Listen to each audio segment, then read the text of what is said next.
ಕೇಶವಾಚಾರ್ಯರ ಮನೆ, ಕೇಶವಾಚಾರ್ಯರು ರಾಮಾನುಜಾಚಾರ್ಯರ ತಂದೆಯವರು ಮತ್ತು ಕಾಂತಿಮತಿ ಇವರ ಸಂಭಾಷಣೆ.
ಆಚಾರ್ಯ, ಮುಷ್ಟಕಾಮೇಷ್ಟಿ ಯೋಗವನ್ನು ಮಾಡಿದರೆ ಮಕ್ಕಳಾಗುತ್ತದೆ ಎಂದು ಹಿರಿಯರು ಹೇಳುತ್ತಾರೆ. ಆದರೂ ಆ ಪಾರ್ಥಸಾರಥಿಗೆ ನಮ್ಮ ಮೇಲೆ ಕರುಣೆ ಬರಲಿಲ್ಲವೇ? ಕಾಂತಿಮತಿ, ಏಕೆ ಯೋಚಿಸ್ತೀಯ? ಆ ಪಾರ್ಥಸಾರಥಿ ಜಗನ್ನಾಥನು ನಮ್ಮ ಮೇಲೆ ಕರುಣೆ ತೋರಿಸ್ತಾನೆ. ನಮಗೂ ಪುತ್ರ ಯೋಗವನ್ನು ಕರುಣಿಸ್ತಾನೆ. ಅವನ ಮೇಲೆ ವಿಶ್ವಾಸವಿಡು, ಅವನನ್ನು ಪ್ರಾರ್ಥಿಸು.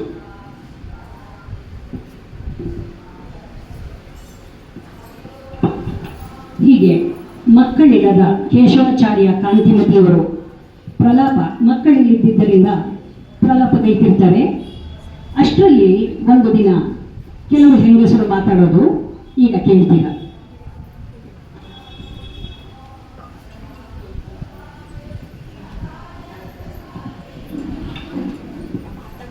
ರಮಾ ಮಾಮಿ,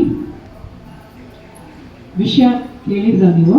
ಏನು ವಿಷಯ ಹೇಳಿಕ ಮಾಮಿ? ನಮ್ಮ ಕಾಂತಿಮರಿಗೆ 9 ತಿಂಗಳಾಗಿದೆಯಂತೆ. ಈಗ ಪ್ರಸವದ ಕಾಲ ಬಂದಿದೆಯಂತೆ. ಹೌದಾ? ತುಂಬಾ ಸಂತೋಷ. ಅವರು ಪೂಜೆ ಮಾಡುತ್ತಿದ್ದ ಪಾರ್ಥಸಾರಥಿ ಅವರು ಕೈ ಬಿಡಲಿಲ್ಲ. ಹೌದು. ಗೊತ್ತಾಯ್ತಾ ನಿಮಗೆ ವಿಷಯ ಏನು ಅಂತ?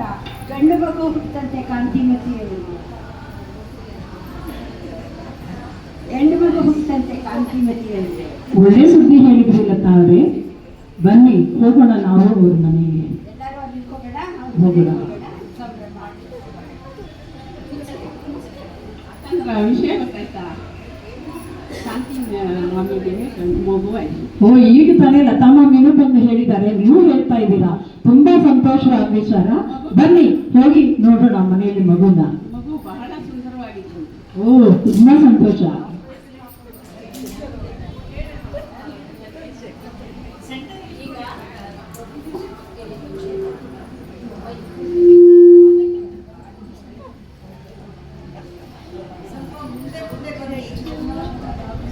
ಈಗ ಸುಂದರವಾದ ಮಗು ಕೇಶವಾಚಾರ್ಯ ಮತ್ತು ಕಾಂತಿಮತಿ ದಂಪತಿಗಳಿಗೆ ಜನನವಾಯಿತು. ಈಗ ನೋಡೋಣ ತೊಟ್ಟಿಲು ಶಾಸ್ತ್ರ.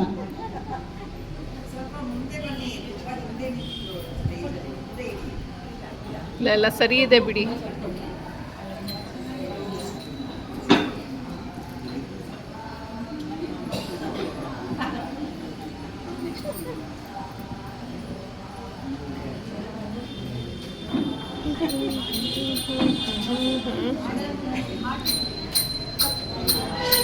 ತುಂಬಾ ಚೆನ್ನಾಗಿದೆ, ತುಂಬಾ ಸುಂದರವಾಗಿದ್ದಾನೆ ನಮ್ಮ.